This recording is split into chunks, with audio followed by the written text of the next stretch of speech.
Thank you. It's a real pleasure to be here today to talk to the data graduates. I work with DFAT. I'm the Chief Economist there, and I head up the Office of the Chief Economist. And in my Office of Chief Economist, I've recently set up something I'm calling the Data Analytics section, because I think it's a signal of just how important data is to everyday good policy analysis and practice. So DFAT is not a data agency. It never thinks of itself as a data agency anyway. So it's not like the ABS or industry or agencies that have very large data collections, primary data collections, and that have to manage those and use them appropriately.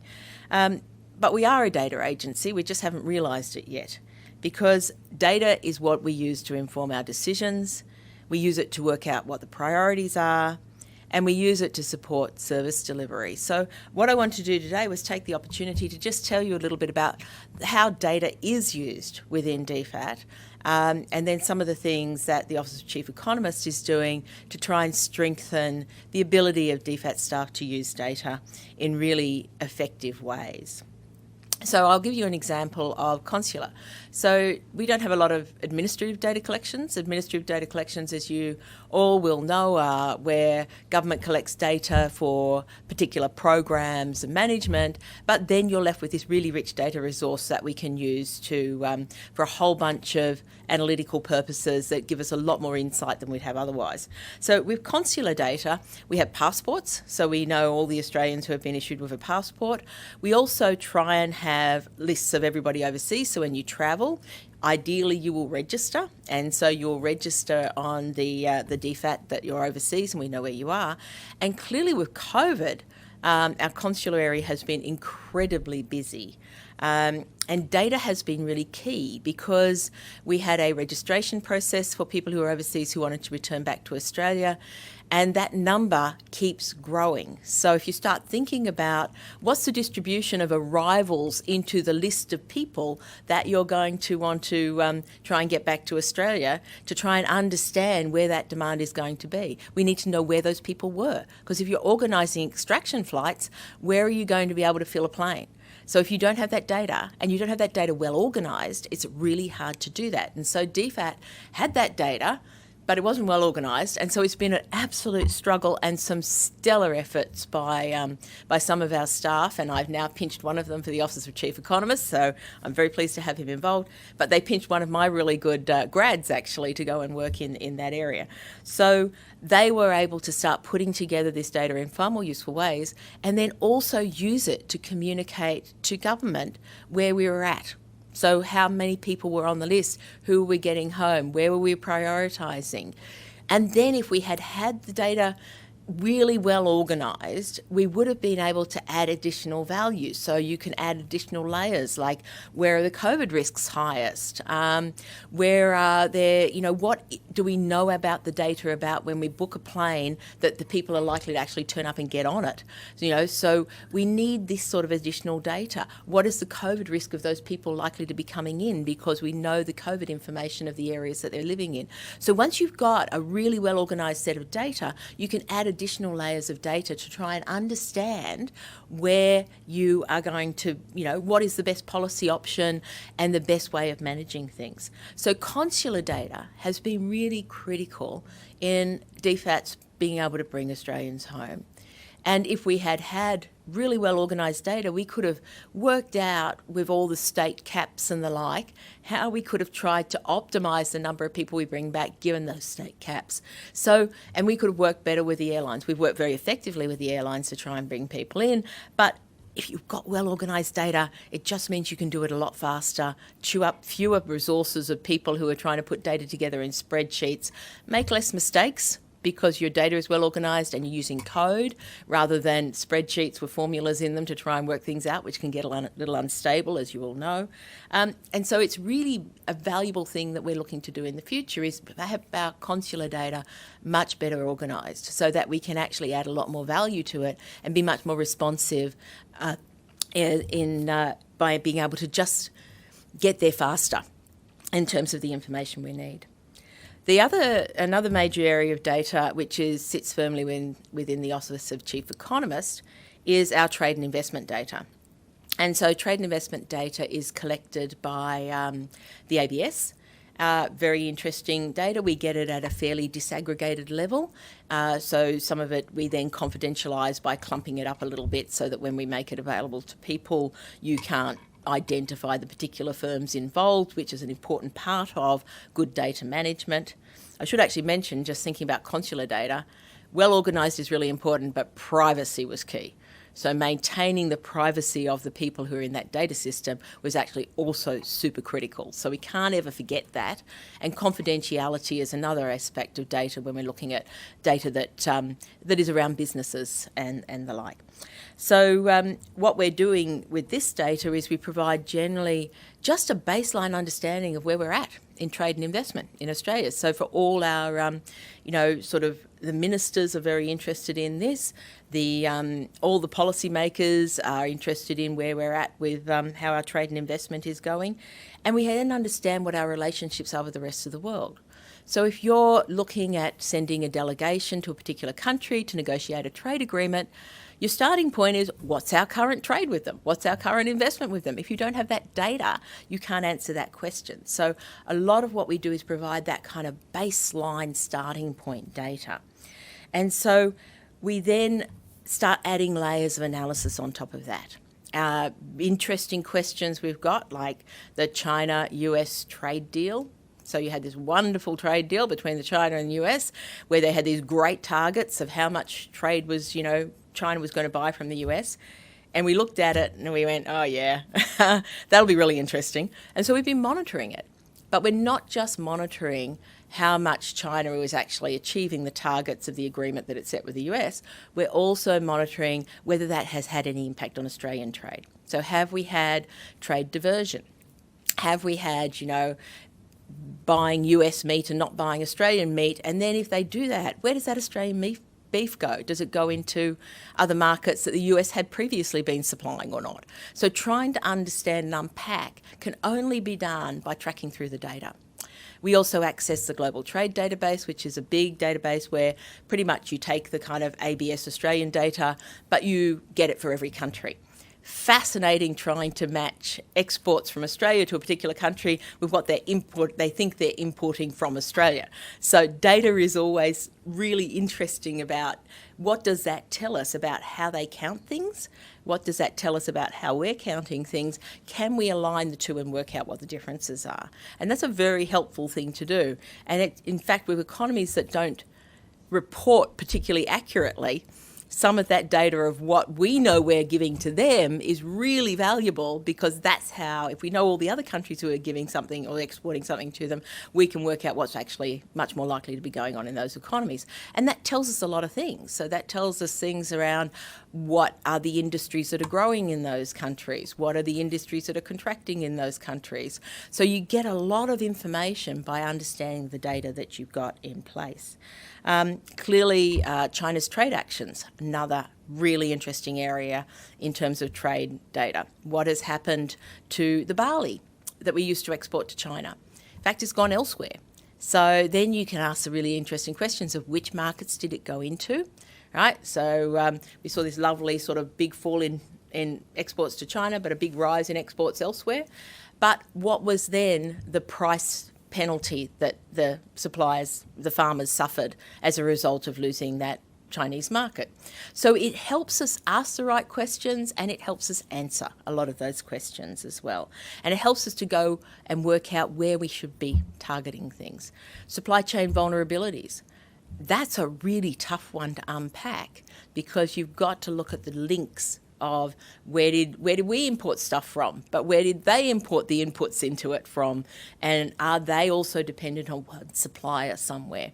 So it's actually, you kind of bring together data, but also a lot of information and knowledge about what that industry looks like in order to actually be able to say something sensible.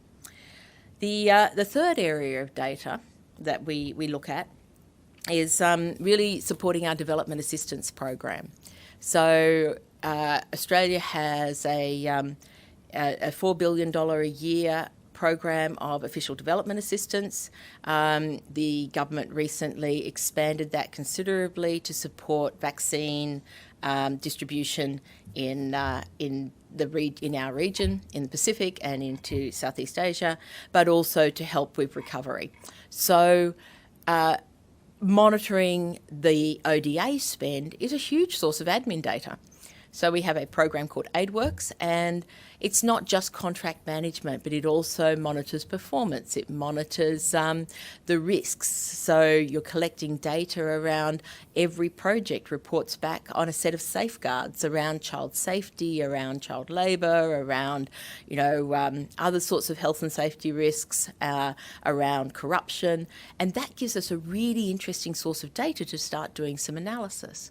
My area also does evaluations, and evaluations are very qualitative often in nature, but you can actually start using artificial intelligence and machine learning to draw out sort of common patterns in some of the evaluations that you're seeing. So we're starting to just explore those. So even though I said, DFAT's not a data agency, I have a staff member who actually knows how to do this stuff, which is just marvellous because it opens up our opportunities to do far more sophisticated and interesting analysis. So there's the administrative data. And again, it's getting your data well organised so that you can use it is a really important part of a data professional's role. But then using it is the sort of the next role. So that's the data analyst. And then there are people who collect the right data too in the first place. And one of the things you find with AidWorks is that the people who put the data in, often locally engaged staff in the posts, and they don't necessarily see the end point in the use of the data. And so if you can feed back the use of the data to them, they suddenly go, oh, it matters that I put that data in accurately. So it helps us build the quality of the data sets we have, and we've got the checks and balances in place so that we really understand what's going on. So in addition to the administrative data, we use a lot of secondary data to really understand what is going on in the countries that we are providing development assistance to. And that is very, very important. So we use a lot of World Bank data, IMF data, but also we get a lot of information from our posts of data that we then have to keep confidential because it comes from the country's government or surveys that are not publicly available. And so one of the really important things for DFAT is to have really clear classifiers on whether the data is something that we can, as long as we're respecting privacy and confidentiality, get that and put it out in the public domain, or whether the data is something that we actually have gotten from someone with only permission for internal use. And then we can't use that data externally. So we have to be really careful about that. But again, if you store your data well, if your data is well organised, you put a label on it that says, it comes up with a red warning sign saying you can't publish this particular data point. And so one of the things that we're working on is a data management framework. So the Office of Chief Economist sort of said, and I think there's been attempts before, said DFAT's kind of data is not terribly well organised, right? And so one of the really important things is to make sure that you have a number of kind of the way you think about data is as a system across the whole organisation. And you have to have principles around how you think about data. So if you think about data, you collect it. First, you design how you collect it. So the design of how you collect it really influences the kind of data you get, the quality of data you get, its ease of storage, its comparability. You have to design that collection well when you're collecting data. You have to then clean it usually. Particularly if you're getting data from secondary sources, you spend a lot of time trying to work out, is it accurate? Is it not accurate? How do you check it? What do you do? How do you make sure that everything's been put in the right spot? Have you got good metadata for it? So it actually explains what the data is. And then you obviously have to store it. So you want to store it in a way that protects privacy, right? But you're going to have to also store it in a way that you can extract it for use. And then you have to ask that question, if you're combining it with other data sets, and this is where it gets really interesting in data science, is does that reveal other things when you combine it with other data sets that might violate privacy or confidentiality? So that's a really kind of an interesting question that, the data scientists like Data61 and places like that are working on. They're trying to understand, if I combine these two, can I do it in virtual space and get the results without ever actually seeing the individual data sets put together? So if somebody knows your suburb you live in and your age but not your gender, then they might, there's a huge number of people that could be. But once they now know your gender, or the fact that you have a particular colour hair, that starts narrowing down. So when you add layers of data, often from very diverse sources, suddenly you can discover that you've actually can identify with them. So you can bring the data together in ways that the data is never actually sits together physically. It sits, it's brought together in virtual space, the analysis is done in virtual space, and the results are published, or the results are available from this, but the data never gets put together in a way that allows you to identify people. So there's lots of really interesting things we have to think about, and data principles are effectively telling you how you're going to collect data, how you need to store it, how you need to document it, how you need to make it available for use, what are the rules around that, and then what do you do with it when you're done? A lot of people forget that bit. If you've collected data on the guarantee that that data will not be used for any other purpose than the purpose, this once-off use or this set of uses, then you should destroy it. And you need to guarantee that that data is then, wiped clean, destroyed, and no copies are made. And so ABS is very, very active in this space about, assisting organisations, not just government, but organisations generally, on how do you fulfil all those issues around data. So the first thing is principles. The first pillar of a data management framework are your set of principles around how you treat data across all those dimensions, and including your analysis. So you need to make sure your analysis is used in a truly robust way. So you don't mine your data for the answers you want. You use your data to test your hypothesis, and is your theory correct? So that's part of your data principles. Then there's a set of governance around data, which obviously is trying to make sure the principles get enforced. And so you have to have as a decision-making structure and, a regular review of where you're at and what's going on in data. Then you need a sort of what I call the IT infrastructure. So where do you store data? Do you have an enterprise data warehouse? Is that how you're storing? And if you're storing it on a bunch of Excel spreadsheets, that's probably going to go back to your principles, and you decide that's not very going to satisfy those principles.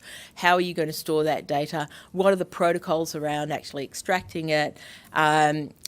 What are the tools that you can use, the IT tools, So can you use open source software to actually extract something, or is that going to cause you some security problems? There's a whole set of issues around the kind of institutional arrangement architecture, and that's also a big investment decision too. So if you're investing in a whole bunch of IT systems, you want to make sure that they serve as many purposes as possible. The public service has a rather bad reputation of having lots of bespoke bits built to do particular data needs that don't talk to each other. And that's really, really problematic. So we would really like to, the data management framework's idea is that you enable, sometimes you truly do need bespoke data systems, particularly for administrative data, to do what they need to do, but can you extract that data protecting privacy and confidentiality and the like, to be able to combine it with other data to be able to do really good policy analysis. So that is the sort of issues around, the government's governance just allows you to works out what you can do, but then have you got the technology that allows that to be supported, so you haven't just got silos that can't talk to each other. And then silos where one falls over, nobody knows how to fix it. That's the other problem too. And then the fourth pillar is capacity building. Really, really important, and that's, I guess, why you're data graduates, because we need you desperately, because there there is just, young people are much more data savvy than old people. We haven't necessarily grown up. I mean, I'm an economist, so yes, I used to teach econometrics. So I'm a data nerd, let's face it, as this talk has probably demonstrated. But it's a good thing to be a data nerd. But there's a lot of, sort of people who are really, they don't understand it and they get confused by it. And so building the capacity at that end to use data and use data to illustrate your point, to reinforce your argument that you're making. And in DFAT, this is really important because good examples are things like, the amazing work that we were doing to pivot the development program to help with COVID-19. So you have a lot of development activity happening, and then your country gets COVID. And so what is the impact of COVID on that country? Where are the things that you need to really address? How do you understand the impact on poverty? How do you understand the impact on domestic violence, on children going into school? Where can you get the data that's going to tell you those sorts of things? And then if you're thinking about designing your programs, which are the ones that are most important? And so you need to be starting to ask yourself the question of, if domestic violence has gone up by 10%, or 10 percentage points, which is often what you'll hear, is that 10 percentage points on a domestic violence rate of 60%, which unfortunately is the case in some places, or is that a 10 percentage point on a domestic violence rate of 10%? They're very different situations requiring very different strategies, because in one, domestic violence is widespread, common, and you'd have a different set of strategies than you might have if it really is at the margin, where you'd be trying to identify what are the real levers that have caused that massive increase. So you need data and information to tell you where to put your effort and where to make that investment. So I think that's probably it from me. Enjoy your being a data graduate. I'm sure you will. And I hope that you get to do lots of really different, interesting things. And remember that, no longer, I think, does having a data nerd label on your head mean that you're confined to just the technical end of things. I think the way you bring information to bear, the way you think through analysis is absolutely critical, because that's what we really need for good policy making in this country. Thank you.